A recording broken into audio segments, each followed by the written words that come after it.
கர்த்தருக்கு ஸ்தோத்திரம் உண்டாவதாக. அடியேன் இந்த பள்ளிக்கூடத்து விஷயமாக சில வாக்கியங்களை நான் சொல்லுகிறேன்.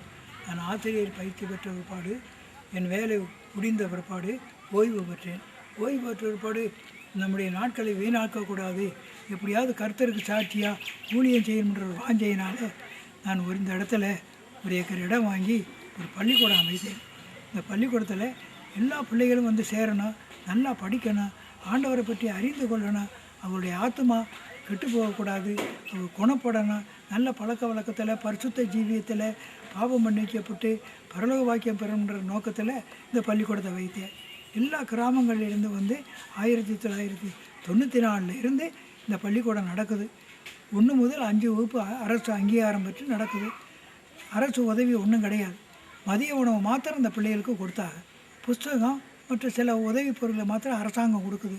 மற்ற கட்டடம் கட்டுவதற்கோ விருத்தி செய்வதற்கோ வேறு வழி இல்லை, என்னாலே முடியலை. நான் ஒரு ஆள்.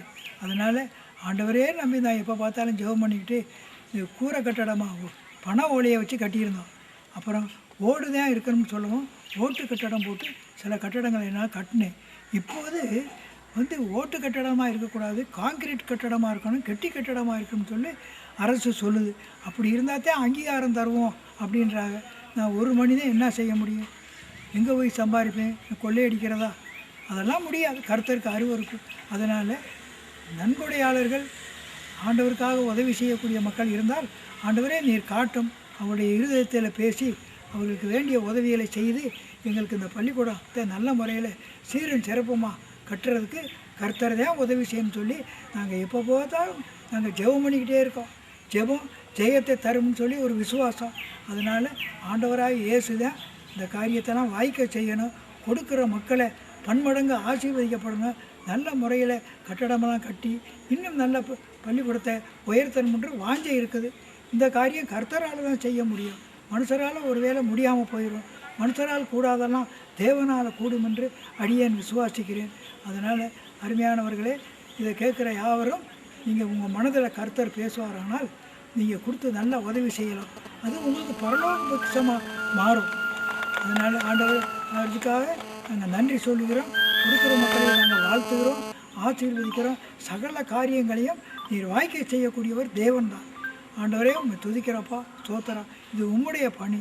எங்களுடைய பணம் சம்பாதிச்சு வயிறு வளர்க்கணுன்றதுக்காக இல்லை.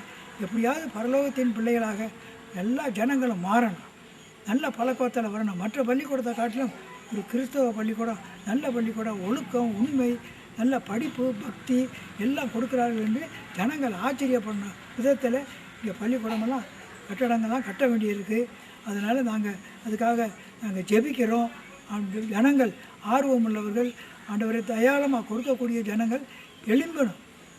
மறுபடியும் அவர்கள் எழும்பி பிரகாசிக்கிற விளக்காய் எல்லாரும் இருக்கும்படி அடியேன் ஜெபிக்கிறேன். அந்த பள்ளிக்கூடம் விருத்தியாகணும், கர்த்தரும் ஆசீர்வதிக்கணும். தேவ பிள்ளைகள் இதில் உதவி செய்யும்படியாய் அடியேன் கெஞ்சுகிறேன். நீங்கள் உங்கள் மனதுக்கு தகுந்தபடி எல்லாம் கொடுக்கலாம்.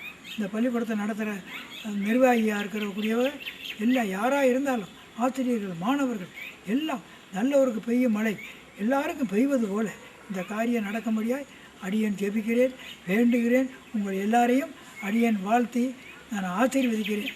கர்த்தர் தாமே